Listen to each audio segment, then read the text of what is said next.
যে কোনো ধর্ম তৈরি হয় ভৌগোলিক পরিবেশের উপর। সেইরূপই মুসলিম ধর্ম বা ইসলাম ধর্ম সৃষ্টি হয়েছিল মিডিল ইস্টে। আমরা যদি ইতিহাস পড়ে থাকি তাহলে দেখে থাকবো যে পাকিস্তান, বর্তমান পাকিস্তান, ভারতবর্ষ এবং বাংলাদেশে মুসলিম শাসন ছিল। পরবর্তী ক্ষেত্রে ইংরেজ আসার ফলে তারা মুসলিমদেরকে সরিয়ে ইংরেজ শাসন ব্যবস্থা শুরু করে। ফলে কি হয় না, নতুন এক ধরনের শিক্ষা ব্যবস্থা শুরু হয়, যেটা এখন আমরা মডার্ন এডুকেশনও বলে থাকি। সেই এডুকেশনের সঙ্গে কিন্তু মুসলিমরা কোঅপারেট করেনি। এর কারণ ছিল এটাই যে মুসলিমরা মনে করত যে তাদের প্রধান শত্রু হচ্ছে ইংরেজ। কারণ তারা তাদের রাজাদের বা তাদের যে সম্রাট ছিল তাদেরকে হাঁটিয়ে তারা তাদের শাসন ব্যবস্থা প্রতিস্থাপনা করেছেন। তো সেই ক্ষেত্রে তারা কোনো রকম ভাবেই তাদের মানে ইংরেজদেরকে কোনো রকম ভাবে কোঅপারেট করেননি, যে কোনো বিষয়ের উপরে কোঅপারেট করেননি। তাদের কোনো শিক্ষা দপ্তর বা কোনো কাছারি কোনো ব্যাপারে বা কোনো অফিসিয়াল যদি দেখে থাকে সেখানেও কোনো রকম ভাবে কিন্তু তারা কোঅপারেট করেনি। তার ফলে কি হয় যে মডার্ন শিক্ষা ব্যবস্থা তারা কিন্তু কোনো রকম ভাবে তাদের মধ্যে সম্প্রসারিত হয় না।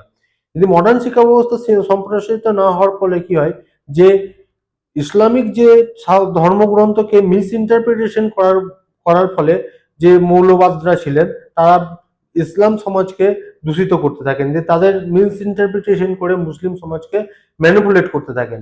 তার ফলে কি হয় যে একটা ধর্মবিদ্বেষ বা বিভিন্ন ধরনের একটা যে রাইটস বা গোঁড়ামতা তাদের মধ্যে চলে আসতে থাকে। তার ফলে হয় মুসলিম সমাজ কিন্তু ধীরে ধীরে ধীরে ধীরে ধীরে মূল স্রোতের থেকে পিছিয়ে পড়তে থাকে।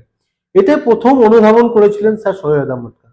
তিনি বুঝতে পেরেছিলেন যে মুসলিম সমাজ নিজের সর্বনাশ নিজেই করছে, যে তারা যদি বর্তমান শিক্ষা ব্যবস্থার সঙ্গে কোঅপারেট না করে তার সঙ্গে যদি তাল মিলিয়ে না চলে, ধীরে ধীরে ধীরে ধীরে কিন্তু এই সমাজ বিলুপ্ত হয়ে যাবে। এরা ধর্মীয় গোঁড়ামিতার অন্ধকারে একদিন বিলুপ্ত হয়ে যাবে।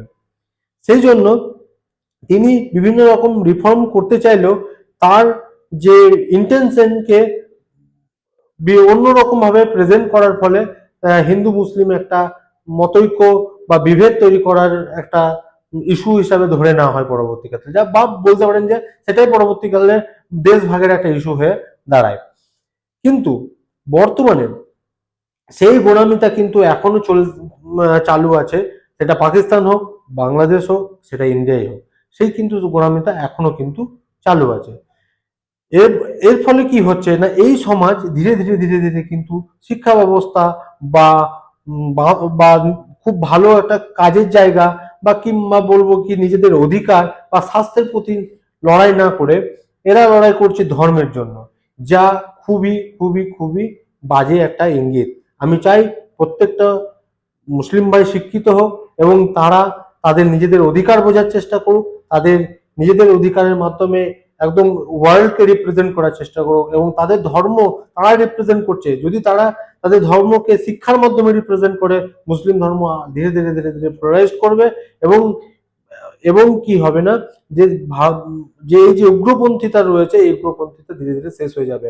এটা এর মানে এটা আমি বোঝাতে চাইছি না যে হিন্দুর মধ্যে ধর্মীয় গোঁড়ামিতা নেই, মুসলিমের মধ্যে ধর্মীয় গোঁড়ামিতা আছে, এটা নয়। আমি পরবর্তী ভিডিওতে আলোচনা করব যে হিন্দুরাও কিভাবে ধর্মীয় গোঁড়ামিতার অন্ধকারে ধীরে ধীরে পৌঁছে চলে যাচ্ছে। অ্যাকচুয়ালি প্রবলেম হচ্ছে যে আমরা সাউথ ইস্ট কান্ট্রি রয়েছে, এই সাউথ ইস্ট কান্ট্রিরাই বা মিডল ইস্ট কিন্তু দেখে নাও, মিডল ইস্টে কিন্তু মুসলিম ধর্মের সৃষ্টি হয়েছে, কিন্তু আজকে মিডল ইস্টে কিন্তু ধর্মীয় গোঁড়ামিতা নেই। দেখে নাও যে কোনো আরবিয়ান কান্ট্রিকে দেখে নাও, ইরানকে দেখে নাও, কিন্তু তারা কিন্তু এই ধর্মীয় ইরান একটু হলেও আছে, কিন্তু তাদের ওই ইরানে কিন্তু একটা সময় কিন্তু যে বিজ্ঞান যে শিক্ষা ব্যবস্থা ছিল সেটা কিন্তু খুব ফ্লোরাইজ করেছিল এবং তার ফলে কিন্তু তারা ধর্মীয় গোঁড়ামিতা নেই। তারা হিন্দু মুসলিম বা এসব জিনিসের প্রতি ফোকাস করে না, তারা তাদের নিজেদের দেশের প্রতি ফোকাস করে, তাদের অর্থনৈতিক ব্যবস্থার উপর ফোকাস করে, তারা বিজ্ঞানের উপর ফোকাস করে, বিভিন্ন ব্যাপারের উপর ফোকাস, তারা ট্যুরিজমের উপর ফোকাস করে। তো আমরা চাই যে শিক্ষার হার সেটা যে কোনো সম্প্রদায় হোক, শিক্ষার হার পৌঁছাক সমস্ত পরিবারে, প্রত্যেকটা মানুষের মধ্যে পৌঁছাক, এবং প্রত্যেকটা মানুষের কগনিটিভ মাইন্ড তৈরি হোক, এবং দেশকে কোয়েশ্চেনিং করুক, এবং কোয়েশ্চেনিং এর মাধ্যমে নিজেদের অধিকারকে এস্টাবলিশ করুক। এটাই আমার আমার কি আমার প্রত্যেকটা ভারতবাসী থেকে আরম্ভ করে প্রত্যেকটা নাগরিক, যে সেটা যে কোনো দেশের হোক, সবারই কিন্তু একই আওয়াজ হওয়া উচিত। তো এই বলে আমি আমার ভিডিও শেষ করলাম। যদি ভিডিওটা ভালো লাগে, লাইক সাবস্ক্রাইব অবশ্যই করুন।